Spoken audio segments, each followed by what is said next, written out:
thing that I think is more fundamental that they want to take from us. They have these terms. Woke. You know that if you woke up, that's somehow bad? Because they wanted everyone sleepwalking to the edge, and we were sleepwalking. But we're not sleepwalking, we're wide awake, so we're woke. Right?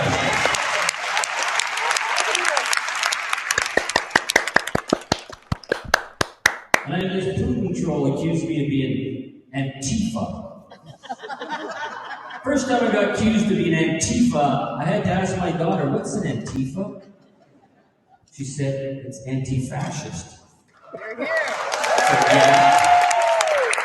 This is Canada, people. I'm a Canadian. I come from a long line of ANTIFA. My uncles kick Nazi ass all over Europe. That's who we are. Of course, we're anti-fascists. Yeah, you don't like that. You're damn right. When we step up, it's the Juno Beach gene. We don't stop until it's done. So yeah, I'm ANTIFA. That's a Canadian MP. For those of you who don't know who Charlie Angus is, this is Charlie Angus. Charlie Joseph Angus. Born November 1962. Canadian author, journalist, broadcaster. What is he part? Oh, yeah, NDP. Angus serves as the federal member of parliament for the riding of Timmins, James Bay from 2004 to 2025. I think it ends in 2025, Angus. Let me tell you something. I got a lot of jokes, but Angus put the... Never mind, I'll save the jokes there. Until his retirement from politics, he was the NDP Critic of Ethics Federal Economic Development Initiative of Northern Ontario, yada, yada, yada. Angus was the candidate for the leadership of the federal NDP in the 2017 election, where he received 20% of the votes. Nearly.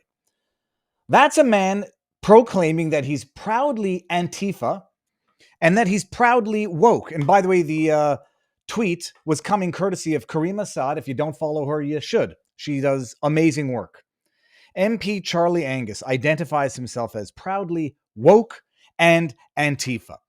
This is the absolute state of Canada, people. Proud Boys are a designated terrorist organization in Canada. What act of domestic terrorism or violence have they ever committed in Canada? It's a big fat bagel, a big fat donut, a big fat goose egg. Nothing. Zilch, nada. Proud Boys, designated terrorist group. Antifa. If you listen to Francois Amalaga, I had him on the channel a couple of times. A vocal anti-COVID lockdown government measure activist, for lack of a better word. Had his tires slashed by Antifa. Harassed and assaulted by Antifa.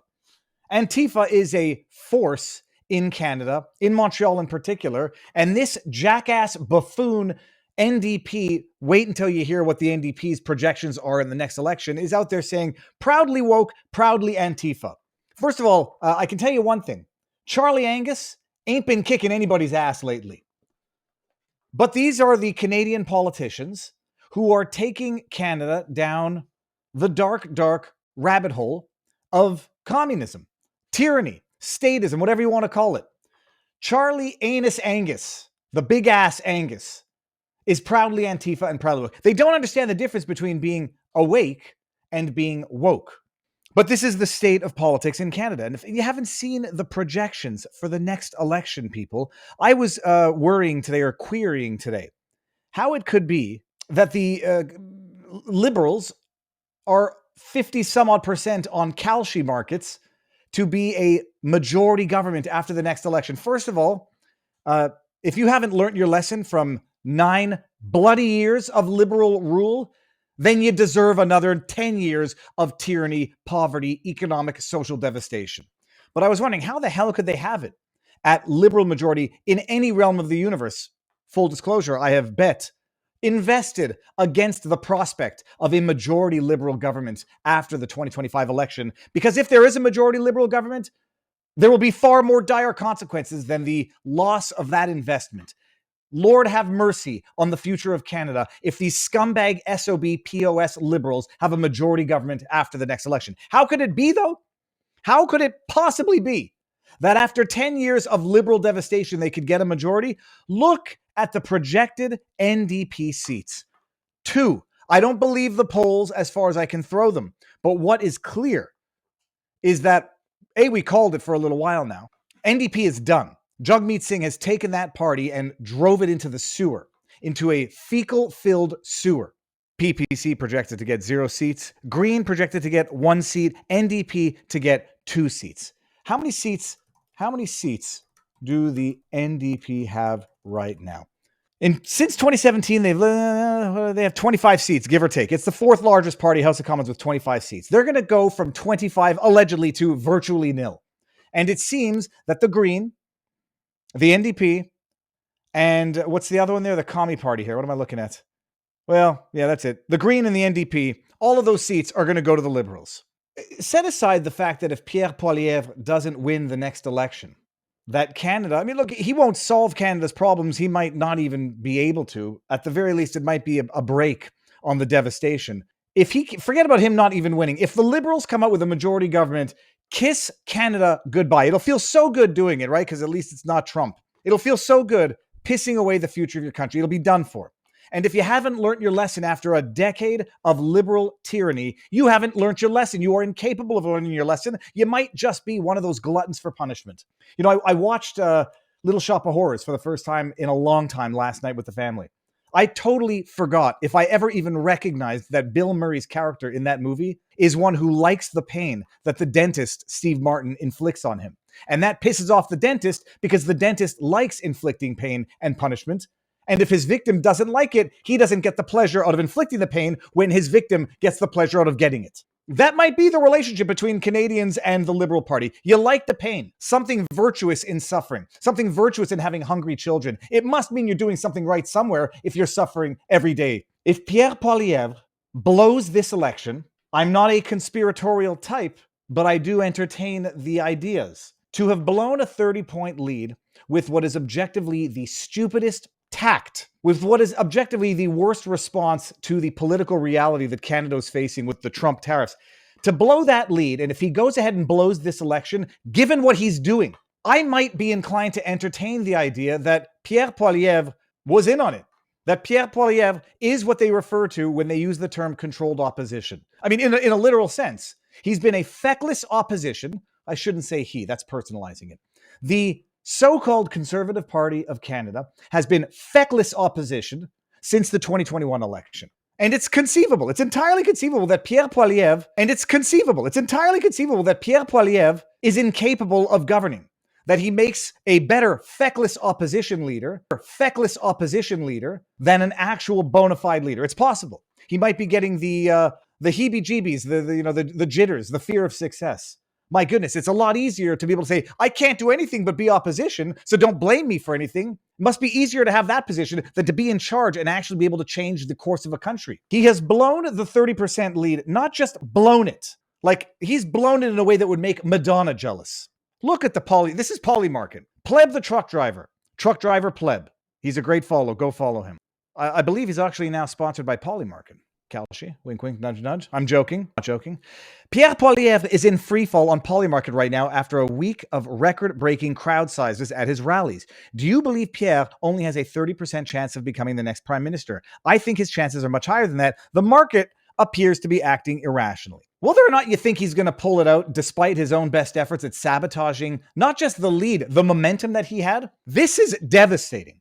I don't trust polls. I don't even trust the markets entirely because they are easily manipulated, either with fat fingers, big bets. You could sway the markets, and you can sway the markets in a way that then allows for manipulation of public sentiment. But this is absolutely devastating. It's absolutely devastating because Pierre, in no uncertain terms, I'm just trying to see how many minutes we are, and I can't see how many minutes we are. Pierre is absolutely fucking it up. I mean, you couldn't fuck it up harder if you tried to. And I'm wondering if he's trying to. If he were trying to blow it and to make it look like he wasn't trying to blow it, what would he be doing differently? What was the movie, Color of Money?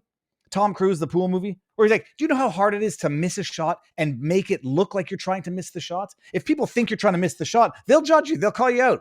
You got to make it look like you're trying to miss the shot in order for people to believe that you genuinely missed the shot that you were trying to make, even though you were trying to miss it. Everything he has been doing has been one flipping disaster after the next. And you might even call me whatever you want to call me. Some people suggest I'm working secretly with the libs because I am going very hard on Pierre Poilievre. So what would I be doing that for if it weren't to benefit the libs? Others call me a PPC vote-splitting saboteur, which is sort of in line with the working for the libs. Or some people, I'm not saying this is true either, suggest that I might be a closet conservative and that I actually want Pierre to Pierre to win, and that the reason why I'm being so hard on him is so that he actually adopts the policy that will facilitate his victory. Set aside my intentions, I love the fact that people are getting more pissed off with me for pointing out how Pierre is absolutely fudging everything up than they are getting mad at Pierre for fudging everything up. Like basic things, Pierre. Basic things. Chris Pavlovsky tweeted out earlier today. No, not that one. Tweeted out, the PPC leader, Maxime Bernier, is on Rumble. I'm glad to see one official Canadian party leader using Rumble and reaching out to the millions of Canadians that use the platform. Hope to see some more. Do you know what that's called? Pierre Poilievre? Chris Pavlovsky is a very, very polite human being. I'm also very polite, but I've given up on the compliment sandwich. I'm also not the CEO of a multi-billion-dollar publicly traded company, so I can be a little bit more direct. Do you know what that is, Pierre Poilievre? That is Chris Pavlovsky, CEO of a multi-billion-dollar social media publicly traded company, saying, what the fuck are you doing that you don't have a Rumble account? There are millions of Canadians using Rumble. Your base. And you don't dignify your own base with an account on Rumble? Oh, what? Yeah, people accusing me of being too close to Trump. If I open up a Rumble account, people are going to accuse me. They're already accusing you of being Trump-esque, Poilievre, no matter what you do. And what is your election strategy here? You're going to let the liberal-funded media browbeat you into taking bad political decisions so that they don't accuse you of what they're going to accuse you of anyhow? Congratulations, they screwed you twice. They screwed you because they're going to say that you are Trump adjacent no matter what you do. And they've been doing it for the last several months now. And they're screwing you a second time because you are letting them browbeat you into not even reaching the most loyal part of your base, which are millions of Canadian users on Rumble. Congrats. I don't have to be that polite. I still think I was. Is Pierre Poilievre or the CPC_HQ using Rumble?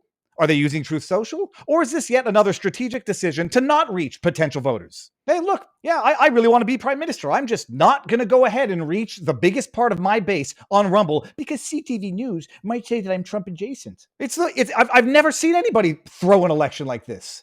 And we're not yet April. I've never seen anybody throw an election like this, and we are less than a month away. I don't know that Pierre can turn things around. Maybe I don't want him to. Maybe I'm a closet liberal. Maybe I do want him to. Maybe I'm a closet conservative. Or maybe it doesn't matter what I want. What I'm saying is 1,000% accurate. I've never seen anybody blow this the way Pierre blew it. Now, I put out a tweet earlier today. It was just some respectful decision. Hey, Pierre, you know what you should do? What you should do is you should have done this from the beginning. The Trump tariffs, it's not Trump's fault. And it's not Trump the problem. Those Trump tariffs are because of liberal policy. I put out a whole 6-point guide for what Pierre can do if he wants to, actually win an election. Now, what do I know? I'm a nobody. Well, nobody. I've been pretty accurate, though, on certain things recently. Feel free to borrow, Pierre. It seems like you might have actually done it. When was this from? Yesterday? Here. If Pierre wants to seriously win, adopt the following strategies. Focus on immigration. What's amazing is that Mark Carney is adopting the strategy that Pierre Poilievre should be adopting. And that is to say, focus on everything that the Liberals have done that has been wrong for the last decade and change it. What's Mark Carney saying he's going to do now? Cut taxes on the middle class. A liberal is saying they're going to cut the taxes that the liberals have imposed. What's Carney saying right now? We're going to undo the capital gains tax that we proposed. Not just that we proposed, but that Carney was advising Trudeau to implement. Immigration, focus on the tariffs. They're not unfair. They're the direct result of liberal policy, not Trump.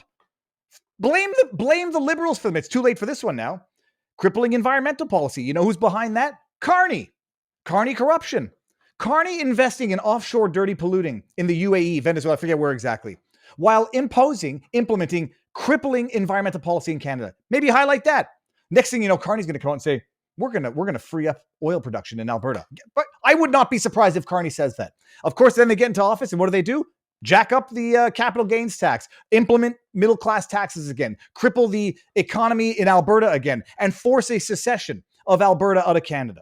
3 passports. Don't you have I heard Pierre Poilievre referred to Mark Carney as a globalist. Failed healthcare system. Why is it failed? Well, in no small part because of rampant, uncontrolled open border immigration.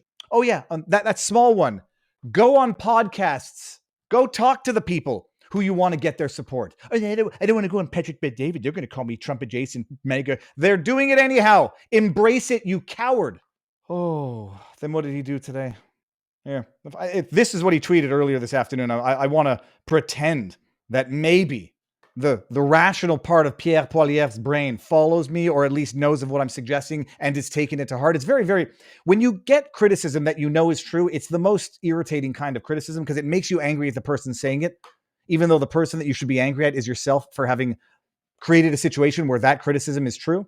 This is what he put out earlier today. The lost Liberal decade doubled food bank visits to 2 million in a single month. Carney's Liberals back the same Liberal policies that drove up food prices. No, Carney's Liberals don't back the same policies. Carney is the one who recommended those policies. He was an advisor to Justin Trudeau since 2020. It's not a new Carney. Don't frame it that way. Carney is Liberal. Carney is Trudeau.